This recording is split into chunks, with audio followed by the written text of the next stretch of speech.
Assalamualaikum warahmatullahi wabarakatuh. Perkenalkan, saya Zumu Imantas Zakdia, mahasiswa Prodi Pendidikan Agama Islam semester 5 non-reguler, Sekolah Tinggi Ilmu Tarbiyah Al-Fatah Siman Lamongan. Di sini saya akan menyampaikan materi tentang lembaga-lembaga pendidikan Islam di Indonesia untuk memenuhi tugas mata kuliah Sejarah Pendidikan Islam dengan dosen pengampu yang terhormat Bapak Nurdi SAG MPD. Langsung saja, lembaga-lembaga pendidikan Islam di Indonesia.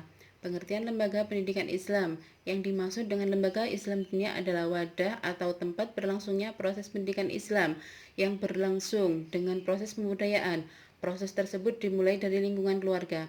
Pada surat At-Tahrim ayat 6 dijelaskan dengan jelas Allah SWT memerintahkan kepada kita untuk menjaga dan memelihara diri dan keluarga dari kesengsaraan api neraka. Hai orang-orang yang beriman, peliharalah dirimu dan keluargamu dari api neraka. QS At-Tahrim ayat 8. Selanjutnya yaitu latar belakang sejarah dan berdirinya sekolah dan perguruan Islam. Pondok pesantren dan madrasah adalah sekolah atau perguruan Islam. Apabila dibandingkan dengan sistem pendidikan Islam di pondok pesantren dan madrasah yang menitik beratkan kepada pelajaran agama Islam, maka sekolah dan perguruan Islam cenderung menggunakan sistem pendidikan sekolah umum yang memberikan pelajaran umum dalam porsi lebih besar di samping agama Islam. Pada masa penjajahan Belanda, tujuan pendidikan kolonial adalah sekedar mendapatkan tenaga-tenaga administrasi yang murah untuk kepentingan penjajah, sebab tenaga dari luar dinilai terlalu mahal. Sekolah dan perguruan Islam meskipun tidak pernah mendapatkan perhatian dari penjajah Belanda, tetapi sejak Indonesia merdeka, sekolah dan perguruan Islam mendapatkan perhatian besar dari pemerintah. Misalnya, pengumuman BPKBN pada tanggal 22 Desember 1945 mengajukan supaya dalam memajukan pendidikan dan pengajaran sekurang-kurangnya diusahakan agar pendidikan Islam di surau-surau dan madrasah-madrasah berjalan terus dan diperpesat.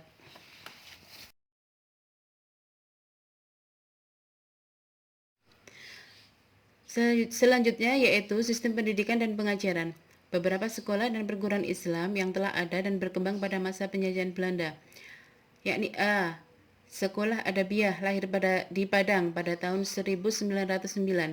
Pada tahun 1945, sekolah ini mengganti namanya menjadi Holland Malaysia School Adabiah, menyusul penerimaan subsidi dari pemerintah Belanda, dan sejak itu pula pelajaran agama Islam kurang diperhatikan.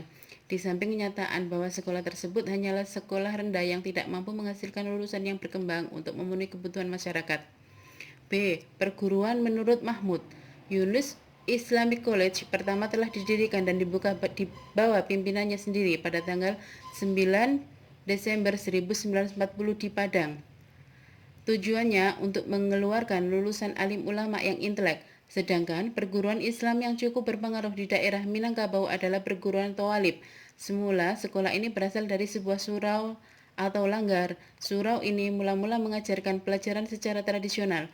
Pelajaran agama utama yang diajarkan adalah fikih dan tafsir Al-Quran.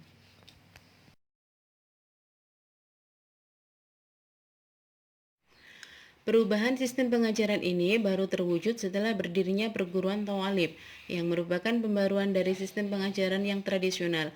Kitab Fikih Fathul Qorib dan Tafsir Jalalain tentang tafsir Al-Quran tetap masih dipergunakan di perguruan-perguruan ini. Sistem berkelas mulai diperkenalkan pada tahun 1916, walaupun para siswa masih duduk di lantai tanpa meja dan kursi. Semua baru 3 kelas, yaitu rendah, menengah, dan tinggi. C. Diniyah. Perguruan Diniyah didirikan pada tahun 1915 atas inisiatif Zainuddin Laba, menggunakan sistem koedukasi yang dicontoh dari kebiasaan sekolah-sekolah pemerintah dan mendapatkan sambutan besar dari masyarakat. Sekolah Diniyah ini dengan sistem berkelas berdasarkan tingkat usia dan kemampuan siswa. D. Sekolah Dasar Jamiat Khair 1905. Sekolah ini didirikan oleh Al-Jamiat At-Khair, suatu organisasi Islam yang mayoritas orang Indo keturunan Arab. Sekolah ini tidak mengajarkan yang bersifat agama saja, tetapi juga pelajaran umum, misalnya berhitung, sejarah, bahasa, dan lain-lain.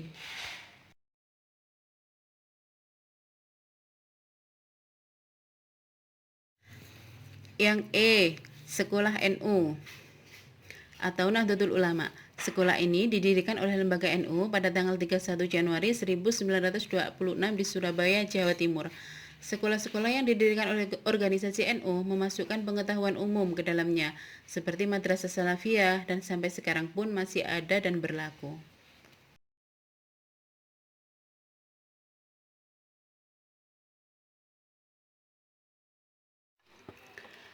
Selanjutnya yaitu pendidikan Islam dalam sistem pendidikan Islam pengajaran di sekolah negeri. Mengenai pendidikan agama di sekolah-sekolah negeri, dalam pasal 20 disebutkan bahwa 1. Dalam sekolah-sekolah negeri diadakan pelajaran agama. Orang tua murid menetapkan apakah anaknya akan mengikuti pelajaran tersebut.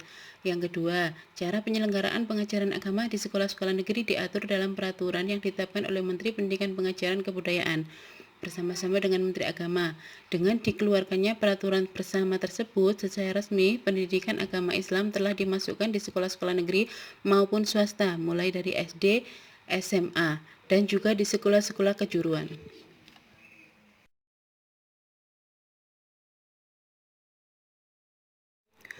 Selanjutnya yaitu Majelis Taklim. Berdirinya bentuk pengajaran lainnya yang merupakan untuk penyiaran dan pengembangan Islam dengan bentuknya yang khas, yang berkembang baik di desa maupun di kota-kota besar adalah Majelis Taklim. Majelis Taklim terdiri dari dua, yaitu majelis yang berarti tempat duduk dan taklim yang berarti pengajaran. Sejak semula, sebenarnya cara-cara dakwah dan tabligh dimulai dari bentuk pengajian-pengajian, baik yang bersifat terbatas maupun terbuka untuk umum. Dewasa ini, majelis taklim berkembang dengan pesat dan khusus mendakwakan atau mengajarkan agama saja, di samping sebagai wadah informasi dan komunikasi. Majelis taklim dapat digolongkan ke dalam kategori non-formal. Selanjutnya yaitu fungsi dan peranan majelis taklim dalam pendidikan Islam. Mengenai fungsi dan peranannya tidak lepas daripada kedudukan sebagai alat dan sekaligus media pembinaan kesadaran beragama. Usaha pembinaan masyarakat dalam bidang agama harus memperhatikan metode pendekatannya yang biasanya dibedakan menjadi 3 bentuk, yakni 1. Melalui propaganda, yang lebih baik menitik beratkan kepada pembentukan pendapat umum atau public opini, agar mereka mau bersikap dan berbuat baik dengan maksud propagandis. Yang kedua, melalui indoktrinasi, menanamkan ajaran dengan konsepsi yang telah disusun secara tegas dan bulat oleh pihak pengajar untuk disampaikan kepada masyarakat. Yang ketiga, melalui jalur pendidikan dengan menitik beratkan kepada pengembangan cipta, rasa, dan karsa, sehingga cara pendidikan ini lebih mendalam dan matang daripada propaganda industriasi.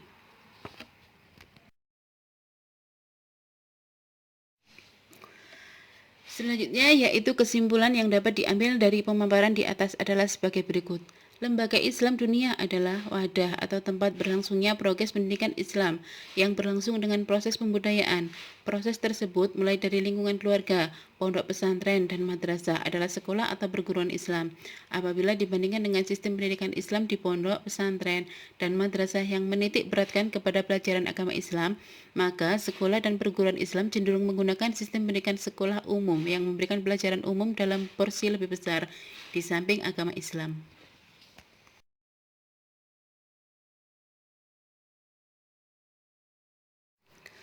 Demikianlah tadi penjelasan dari saya tentang lembaga-lembaga pendidikan Islam di Indonesia. Apabila ada kata-kata yang kurang berkenan, mohon maaf yang sebesar-besarnya. Dan saya akhiri, wassalamualaikum warahmatullahi wabarakatuh.